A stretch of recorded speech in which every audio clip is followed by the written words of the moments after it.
Tema renungan firman Tuhan untuk renungan hari ini adalah saksi penebusan Tuhan, membagikan keselamatannya kepada dunia. Ayat Alkitab yang kita baca sesuai bacaan Sabda Bina Umat GPIB hari ini adalah dari Yesaya 43 ayat 8 sampai ayat 13 yang berbunyi sebagai berikut. Biarlah orang membawa tampil bangsa yang buta sekalipun ada matanya, yang tuli sekalipun ada telinganya. Biarlah berhimpun bersama-sama segala bangsa-bangsa, dan biarlah berkumpul suku-suku bangsa. Siapakah di antara mereka yang dapat memberitahukan hal-hal ini, yang dapat mengabarkan kepada kita hal-hal yang dahulu? Biarlah mereka membawa saksi-saksinya, supaya mereka nyata benar, biarlah orang mendengarnya dan berkata, benar demikian. Kamu inilah saksi-saksiku, demikianlah firman Tuhan. Dan hambaku yang telah kupilih, supaya kamu tahu dan percaya kepadaku dan mengerti, bahwa aku tetap Dia. Sebelum aku tidak ada Allah dibentuk, dan sesudah aku tidak akan ada lagi. Akulah Tuhan, dan tidak ada juru selamat selain daripadaku. Akulah yang memberitahukan, menyelamatkan dan mengabarkan, dan bukannya Allah asing, yang ada di antaramu. Kamulah saksi-saksiku, demikianlah firman Tuhan. Dan akulah Allah. Juga seterusnya aku tetap Dia, dan tidak ada yang dapat melepaskan dari tanganku, aku melakukannya, siapakah yang dapat mencegahnya? Demikian pembacaan Alkitab. Haleluya. Saudara-saudari buah hati Allah, hari ini, kita akan merenungkan satu bagian dari Alkitab, yaitu dari Yesaya 43, ayat 8 sampai ayat 13, yang ditulis pada masa pembuangan di Babel, saat bangsa Israel hidup sebagai tawanan di Babel, karena ketidaktaatan dan pemberontakan mereka terhadap Tuhan. Konteks ayat-ayat ini mencerminkan pesan Nabi Yesaya kepada bangsa Israel yang diasingkan, yang memberikan mereka kata-kata penghiburan, kepastian, dan harapan. Pada masa ini, bangsa Israel menghadapi tantangan dan kesulitan yang sangat besar. Mereka jauh dari kampung halaman, hidup di antara orang asing, dan merasa ditinggalkan oleh Tuhan.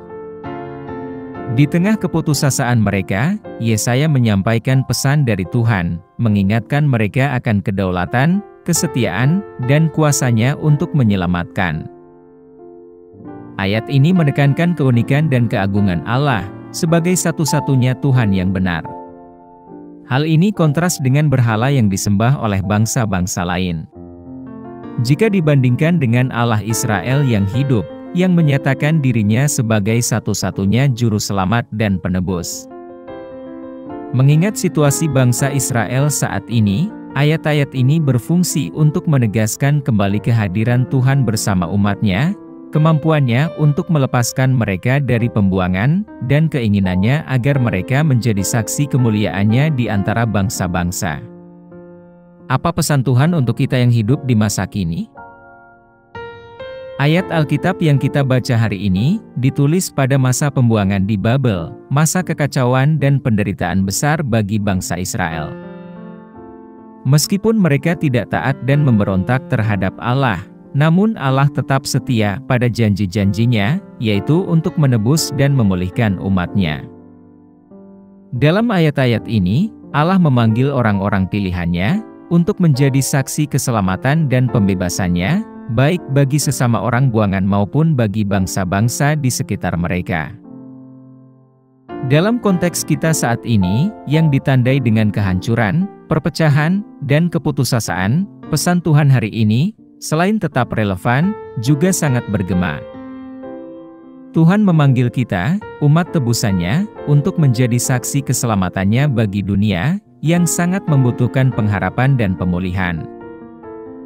Sama seperti Allah memanggil bangsa Israel untuk bersaksi tentang kesetiaannya di tengah pengasingan mereka, Tuhan juga memanggil kita untuk memberitakan kasih penebusannya kepada orang-orang di sekitar kita. Lebih lanjut, Tuhan mengingatkan kita akan keunikannya sebagai satu-satunya Tuhan yang benar, yang mampu menyelamatkan. Di dunia yang penuh dengan berhala-berhala palsu dan janji-janji kosong, hanya Tuhan kita yang menawarkan penebusan dan keselamatan sejati.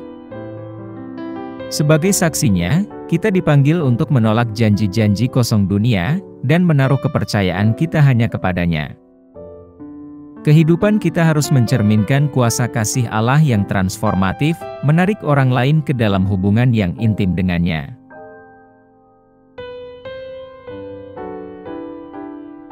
Apa yang harus kita terapkan dalam kehidupan kita sehari-hari?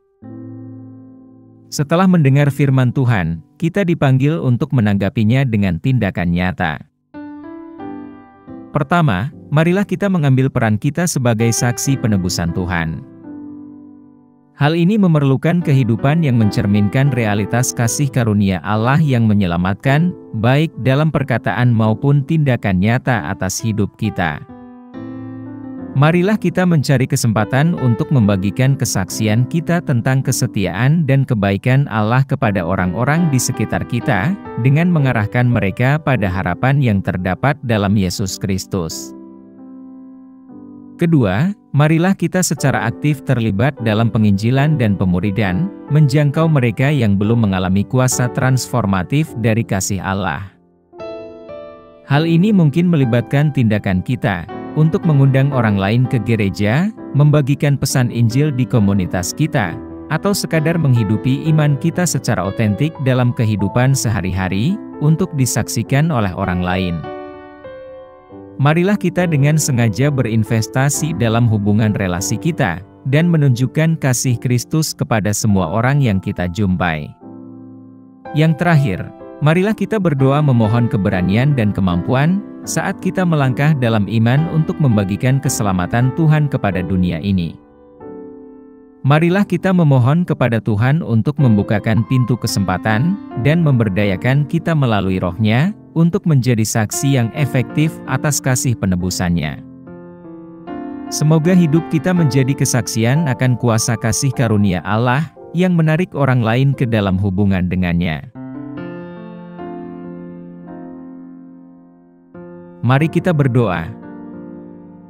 Tuhan Yesus, kami bersyukur kepadamu atas hak istimewa menjadi saksi penebusan dan keselamatan-Mu.